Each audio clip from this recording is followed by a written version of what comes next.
नमस्कार। प्रादेशिक समाचार के साथ मैं मनोज कुमार शर्मा। लोकसभा में राष्ट्रगीत वंदे मातरम की 150वीं वर्षगांठ पर चर्चा शुरू हुई। राष्ट्रगीत बंकिम चंद्र चटर्जी ने वर्ष 1875 में लिखा था।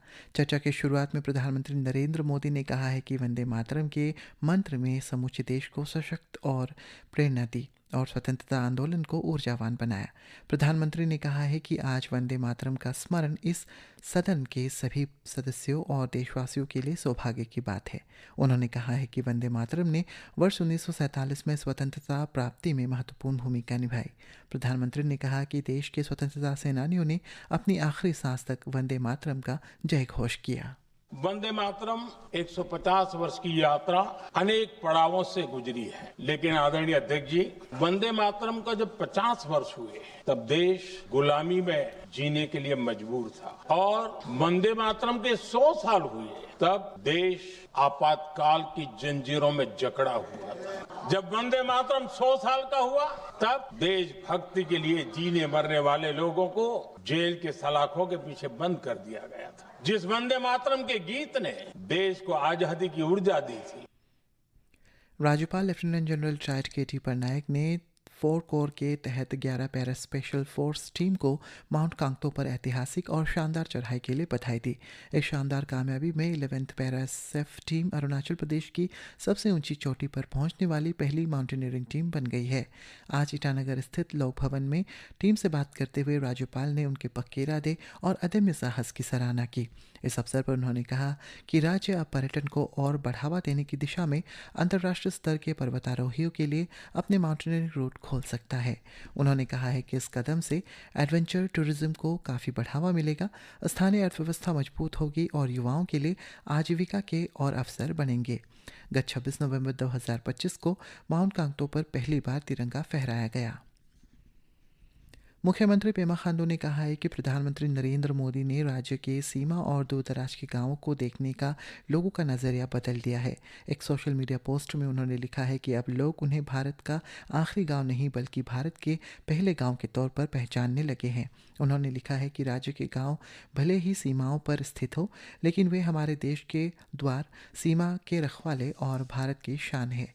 मागो गांव का उदाहरण देते हुए मुख्यमंत्री ने लिखा है कि ये गांव इस बदलाव का एक शानदार उदाहरण है, जहां अब विकास, सम्मान और प्राथमिकता सबसे पहले दी जा रही है। नागरिक उड्डयन मंत्रालय ने बताया है कि 1 से 7 दिसंबर के बीच 5,86,700 से ज़्यादा passenger name record PNR cancel किए गए और रिफंड किए गए, जिसमें 569 करोड़ रुपए से ज़्यादा का भुगतान किया गया।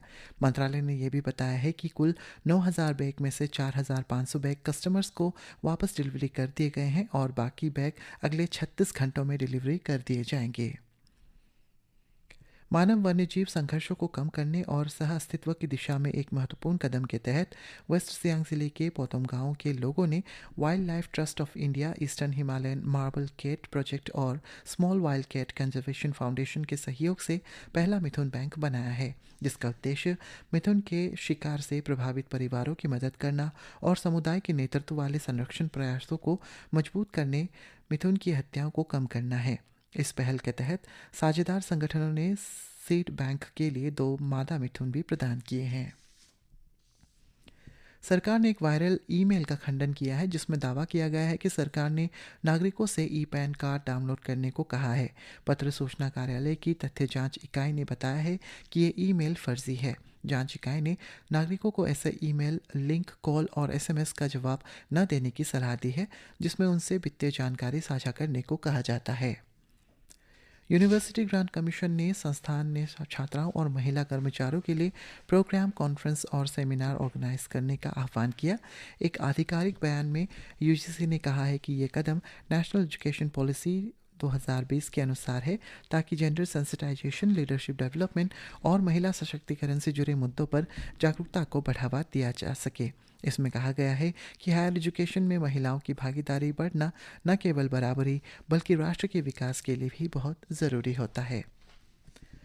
9 दिसंबर को 3 अलग अलग संगठनों द्वारा ईटानगर कैपिटल रीजन में 12 घंटे के बंद के मद्देनज़र ईटानगर डिस्ट्रिक्ट एडमिनिस्ट्रेशन ने कहा है कि इस बंद को वापस लेने के निर्देश जारी किए गए हैं। BNSS के सेक्शन 163 के तहत एक आधिकारिक आदेश में डिस्ट्रिक्ट मजिस्ट्रेट ने कहा है कि इस आदेश का उल्लंघन करने वालों को गंभीरता से लिया जाएगा और उनके खिलाफ सख्त कार्रवाई की जाएगी। इसी के साथ ये समाचार बुलेटिन समाप्त हुआ। नमस्कार।